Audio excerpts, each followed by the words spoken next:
ಕೃಷಿ ಭೂಮಿಯ ಮೇಲೆ ಸರ್ಕಾರದ ವಕ್ರದೃಷ್ಟಿ. 1203 ಎಕರೆ ಜಮೀನು ವಶಕ್ಕೆ ಮುಂದಾಯ್ತ ಸರ್ಕಾರ. ವಿಜಯಪುರ ಜಿಲ್ಲೆಯಲ್ಲಿ ಅನ್ನದಾತರು ಸಿಡಿದೆದ್ದಿದ್ದಾರೆ. ಒಂದಲ್ಲ ಎರಡಲ್ಲ ಬರೋಬ್ಬರಿ 1203 ಎಕರೆ ಕೃಷಿ ಭೂಮಿ ಮೇಲೆ ಸರ್ಕಾರ ಕಣ್ಣು ಹಾಕಿದೆ. ತಿಡಗುಂದಿಯಲ್ಲಿ ಸರ್ಕಾರ ಕೈಗಾರಿಕಾ ಪಾರ್ಕ್ ನಿರ್ಮಾಣಕ್ಕೆ ಮುಂದಾಗಿದೆ. ಇದಕ್ಕಾಗಿ ಕೆಐಎಡಿಬಿ ಈಗಾಗಲೇ ತಿಡಗುಂದಿ ಗ್ರಾಮದಲ್ಲಿ 1203 ಎಕರೆ ಜಮೀನು ಗುರುತಿಸಿದೆ. ಸದ್ಯ ಈ ವಿಚಾರ ತಿಳಿದ ಗ್ರಾಮಸ್ಥರು ಬೀದಿಗಿಳಿದಿದ್ದಾರೆ. ನಮಗೆ ಕೈಗಾರಿಕೆ ಬೇಡ, ನಮ್ಮ ಜಮೀನು ಬೇಕು ಅಂತ ಡಿಸಿ ಕಚೇರಿವರೆಗೆ ಮೆರವಣಿಗೆ ನಡೆಸಿ ಆಕ್ರೋಶ ಹೊರಹಾಕಿದ್ರು. ಏಷ್ಯಾನೆಟ್ ಸುವರ್ಣ ನ್ಯೂಸ್ ಎದುರು ರೈತ ಮಹಿಳೆ ಕಣ್ಣೀರಿಟ್ರು. ನನಗೆ ಬಹಳ ಕಷ್ಟ ಆಗ್ತದೆ ರೀ. ಇದ್ ಮಗ ಒಬ್ಬ ತೀರ್ಕೊಳ್ಳೋದು, ನನ್ನ ಮೊಮ್ಮಕ್ಕಳು ಸಣ್ಣವ್ರು ಅದಾರ. ನನಗೆ ಭಯಂಕರ ಕಷ್ಟ. ನನ್ನ ಆಸ್ತಿ ನನಗೆ ಬರಬೇಕು, ಇಷ್ಟೇ ಕೈ ಮುಗಿದು ಹೇಳ್ತೀನಿ ನೋಡ್ರಿ. ನಮ್ಮ ಆಸ್ತಿ ಎಮ್ಮೆ ಪಟೇಲ್ರು ಫ್ಯಾಕ್ಟ್ರಿ ಮಾಡ್ತೀನಿ ಅಂತಾರೆ. ನಮಗೆ ಫ್ಯಾಕ್ಟ್ರಿ ಬ್ಯಾಡ್ರಿ. ನಮಗೆ ಈಗ ಹೊಟ್ಟೆಪಾಡಿಗೆ ನಮ್ಮ ಜನರಿಗೆ ಎಲ್ಲ ರೈತರಿಗೆ ಬದುಕಿಸ್ಲಾಕ ಕಾಳ ಗಿಡ ತಿನ್ನೋದೇ ಅದೇ ಭೂಮಿ. ಉಳುಕಿದ ಕಡೆ ಎಲ್ಲ ಮಡ್ಡಿ ಜಮೀನು ಇದೆ.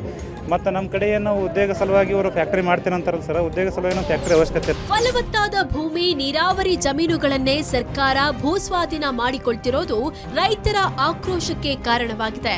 ಹೀಗಾಗಿ ಸ್ವತಃ ಕೈಗಾರಿಕಾ ಸಚಿವ ಎಂಬಿ ಪಾಟೀಲ್ ನಿವಾಸಕ್ಕೂ 300ಕ್ಕೂ ಹೆಚ್ಚು ರೈತರು ಭೇಟಿ ನೀಡಿ ನಮ್ಮೂರಿಗೆ ಕೈಗಾರಿಕೆಗಳೇ ಬೇಡ ಅಂತ ಮನವಿ ಸಲ್ಲಿಸಿದ್ರು.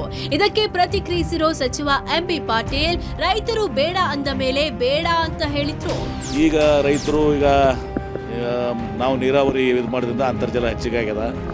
ಅಂತರ್ಜಲ ಹೆಚ್ಚಿಗಾಗಿ ಇವತ್ತು ಸಹ ನಾವು ಕೃಷಿ ಮಾಡ್ಕೊಳ್ಳೋಕ್ಕೆ ಅನುಕೂಲ ಆಗ್ಯದ. ಅದಕ್ಕೆ ನಾವು ಅದನ್ನು ನಮ್ಮ ಭೂಮಿ ತಗೋಬಾರ್ದು ಅಂತ ಅನ್ನೋದು ಅವ್ರಿಗೂ ಒತ್ತಾಯ ಅದ. ಅದನ್ನು ಸಹಾನುಭೂತಿಯಿಂದ ನಾವು ನಮ್ಮ ಚರ್ಚಿಸ್ತೀನಿ ಹೇಳಿದ್ದೀನಿ.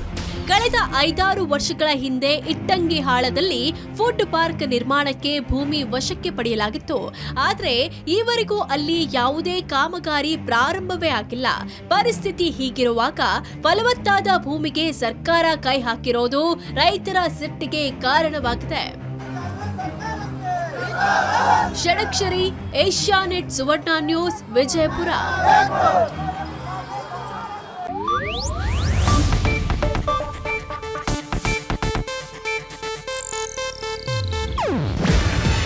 ಇದು ಏಷ್ಯಾನೆಟ್ ನ್ಯೂಸ್ ನೆಟ್ವರ್ಕ್ ಪ್ರಸ್ತುತಿ. ನೀವು ನೋಡ್ತಿದ್ದೀರಾ ಏಷ್ಯಾನೆಟ್ ಸುವರ್ಣ ನ್ಯೂಸ್.